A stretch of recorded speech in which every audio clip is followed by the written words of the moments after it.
Hello दोस्तों, welcome back to my channel.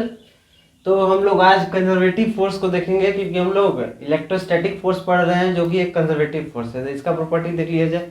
जैसे कि आप लोगों को पता है कि कंजर्वेटिव फोर्स अगर वर्क करे तो पाथ के इंडिपेंडेंट होता है। मतलब कोई भी, मान लीजिए यहाँ पे फोर्स एक्ट, ये दो पॉइंट है ए और बी, यहाँ पे पार्टिकल है, यहाँ पे फोर्स लगा, ये फोर्स कंजर्वेटिव है।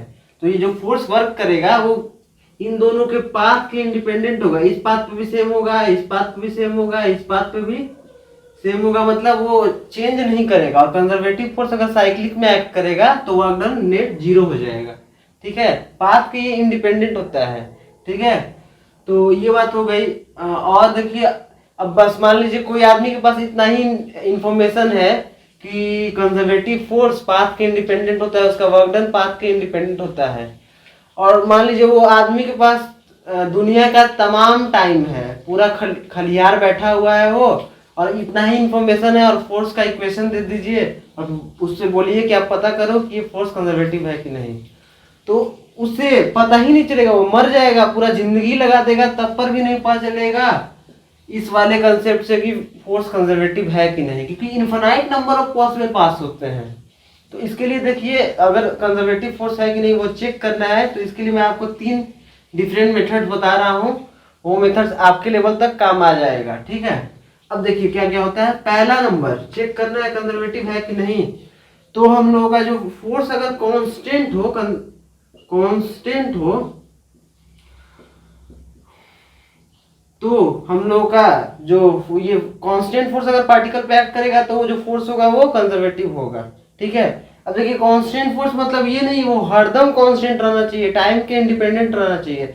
अब जैसे मान लीजिए फ्रिक्शनल फोर्स है, पार्टिकल मूव कर रहा है, तो जितना देर वो मूव कर रहा है, बॉडी मूविंग में है, मूविंग स्टेट में है, तो वो उस पर्टिकुलर टाइम के लिए तो वो कांस्टेंट होगा। लेकिन क्या होगा कि जो पार्टिकल रुक जाएगा, मतलब काइनेटिक फ्रिक्शन बंद हो जाएगा लगना, वो पार्टिकल पे स्टैटिक फ्रिक्शन लगने लगेगा। तो देखिए फ्रिक्शन की भी अलग अलग वैल्यू होती है, kinetic friction, static friction. Zero particle rest में रहेगा तो जीरो लगेगा। तो उस टाइप के फोर्स कांस्टेंट नहीं होते हैं। वो एक पर्टिकुलर इंस्टेंट के लिए दिख रहे हैं, पर्टिकुलर इंटरवल के लिए तो दिख रहा है कि वो कांस्टेंट है, लेकिन वो इन्फिनाइट टाइम के लिए, मतलब पूरे टाइम के लिए वो कांस्टेंट नहीं है। तो अगर कांस्टेंट फोर्स रहेगा, टाइम के इंडिपेंडेंट रहेगा, तो वो कंजर्वेटिव रहेगा। दूसरा, अगर मान लीजिए फोर्स हम लोगों का कुछ इस टाइप का रहेगा, F is equals to f x i cap plus f y j cap plus f z k cap, इस टाइप के फोर्स भी रहेंगे तो कंजर्वेटिव कहलाएंगे। मतलब कि आई वाला टर्म के साथ एक्स कंपोनेंट रहे, जे वाले टर्म के साथ बस केवल वाई कंपोनेंट रहे, और के वाले टर्म के साथ केवल फोर्स का जेड कंपोनेंट रहे। तो इस टाइप के फोर्स अगर एक्ट करेगा पार्टिकल पे तो वो कंजर्वेटिव कहलाएगा। ठीक है, तीसरा मेथड क्या होता है, जो फोर्स का इक्वेशन है वो एग्जैक्ट डिफरेंशियल इक्वेशन होना चाहिए। एग्जैक्ट डिफरेंशियल इक्वेशन का मतलब कि जैसे आपको एग्जांपल से बताता हूँ। जैसे मान लीजिए कुछ एक फोर्स है, force 2xy cube i cap plus 3x square y square j cap. ठीक है, ये है, ये फोर्स है। तो देखिए, अब ये हम लोगों को चेक करना है कि ये कंजर्वेटिव है कि नहीं। तो ये मैंने बोला था कि ये एग्जैक्ट डिफरेंशियल होना चाहिए। तो एग्जैक्ट डिफरेंशियल के लिए देखिए क्या करते हैं, del f x by del f y, del f x by del y is equals to del f y by del x. इसका मतलब ये वाला कंपोनेंट y के रिस्पेक्ट में इसका डेरिवेटिव लेंगे, और ये वाला कंपोनेंट को x के रिस्पेक्ट में डेरिवेटिव लेंगे, दोनों सेम आ जाए तो हम लोग बोलेंगे कि वो कंजर्वेटिव फोर्स है। देखिए, ये वाला टर्म को y के रिस्पेक्ट में डिफरेंशिएट लीजिए, तो ये हो गया 2xy क्यूब, इसको डिफरेंशिएट करेंगे तो y स्क्वायर हो जाएगा, y के रिस्पेक्ट में कर रहे हैं, 2xy स्क्वायर इंटू 3 हो जाएगा, तो इसकी वैल्यू 6xy स्क्वायर हो गया। अब देखिए, अब ये वाला टर्म डी एफ वाई क्या है, डी एफ वाई ये है, यही ना डी एफ वाई है, एफ वाई ये है। अब इसको एक्स के रेस्पेक्ट पे डिफरेंशिएट कीजिए तो ये हो जाएगा, इसकी वैल्यू हो जाएगी 3 × 2 x y², ये हो जाएगा। तो ये भी हो गया 6xy²। देखिए ये 6xy² 6xy² दोनों आपस में बराबर है, मतलब ये एग्जैक्ट डिफरेंशियल को फॉलो कर रहा है, ये एग्जैक्ट डिफरेंशियल इक्वेशन है। तो ये फोर्स हम लोगों का कंजर्वेटिव होगा। अब ये तो मान लीजिए ये फोर्स हम लोग का प्लेनर फोर्स है, एक प्लेन में एक्ट कर रहा है, 2D फोर्स है। अब क्या होगा, जो 3D फोर्स रहेगा, जैसे मान लीजिए यही सिचुएशन को हम लोग आगे बढ़ाएंगे। तो मैंने यहाँ पे लिखा था ∂f(x) upon ∂y is equals to ∂fy upon ∂x। ये हो गया, ये कंडीशन फॉलो करनी चाहिए।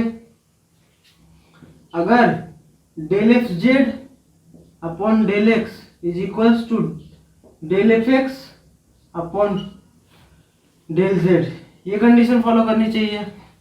3D फोर्स में एक्ट करेगा तब ये कौन सा कंडीशन है, कंजर्वेटिव फोर्स पता लगाने का। और देखिए ∂f(x) वाला हो गया, y और z कर दीजिए, ∂fy upon ∂z is equals to ∂fz upon ∂y।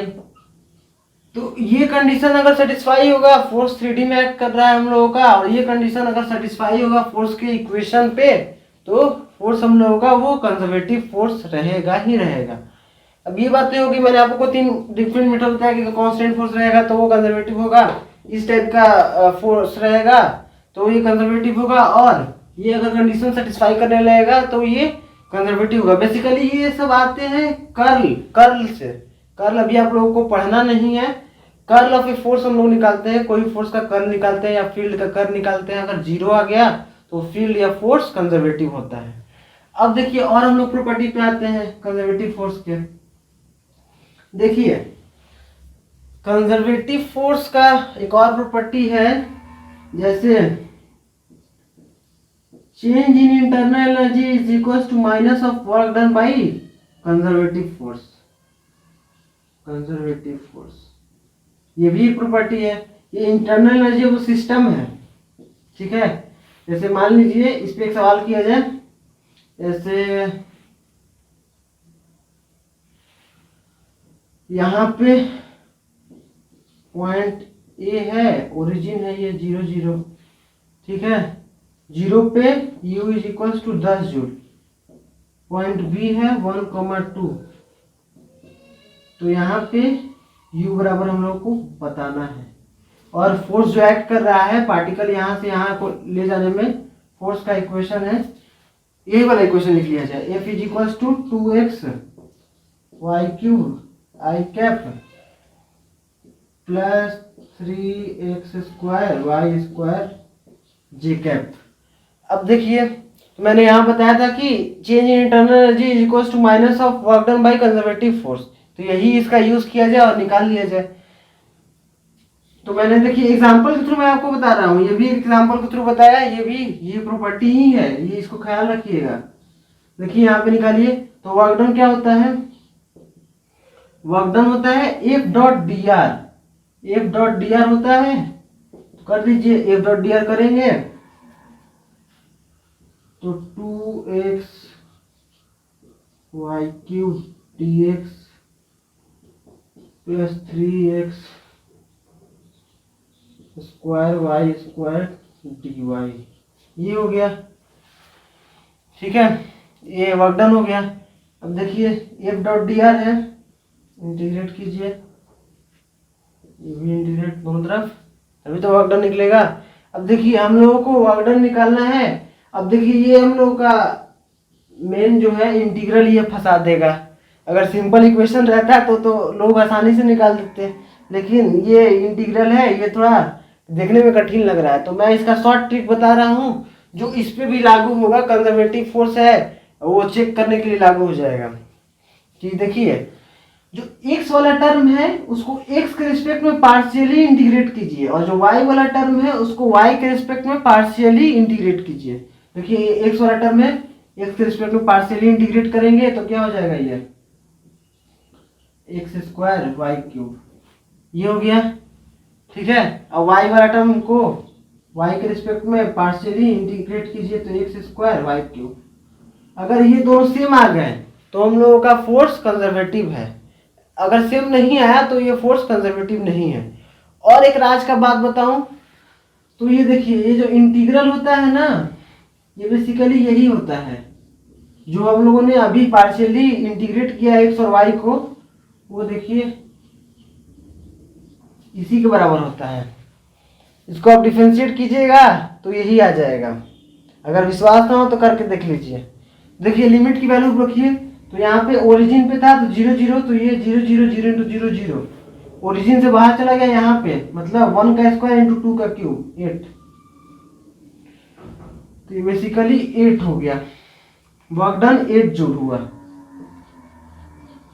Work done 8 joule. अब मैंने आप लोगों को बताया कि change in internal energy minus of work done के बराबर होता है कंजर्वेटिव फोर्स का। तो UF minus U initial is equals to minus of work done, minus of work done 8 है, ये ना 8 आया है तो बस माइनस लगा दिया। यू फाइनल मतलब इस वाले पॉइंट का निकालना है, यू फाइनल, यू इनिशियल दिया हुआ है 10 जूल बराबर -8, तो यहाँ से आ गया U final is equals to -2 joule. मतलब इस वाले पॉइंट का इंटरनल एनर्जी 2 आ गया। ठीक है बाबू, तो ये वाले फॉर्मूला का हम लोग यूज किए, delta change in internal energy is equals to minus of work done by conservative force. तो ये बातें हो गई। अब देखिए एक और फॉर्मूला होता है, जैसे फोर्स निकालना है, इंटरनल एनर्जी दिया हुआ है, फोर्स निकालना है, इंटरनल एनर्जी दिया हुआ है। फोर्स मान लीजिए एक्स एक्सिस के हम केवल कर रहे हैं, तो force is equals to minus of d u by d x हो जाएगा।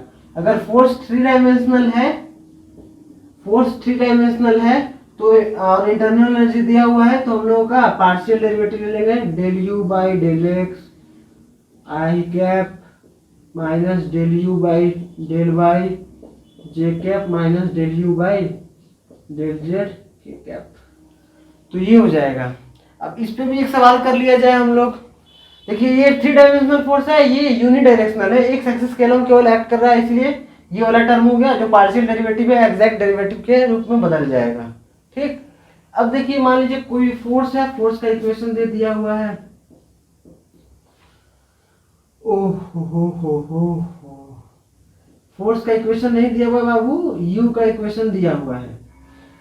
यू का इक्वेशन दिया हुआ है x square plus 5y plus z cube, ये दिया हुआ है। और पूछ रहा है कि find force at f at 112 के फोर्स निकालना है हम लोगों को। तो simply force is equal to क्या होगा, ये वाला फॉर्मूला लगा दीजिए, del u by del x, तो minus of del u by del x क्या हो जाएगा, माइनस ऑफ 2x। ठीक है, आई कैप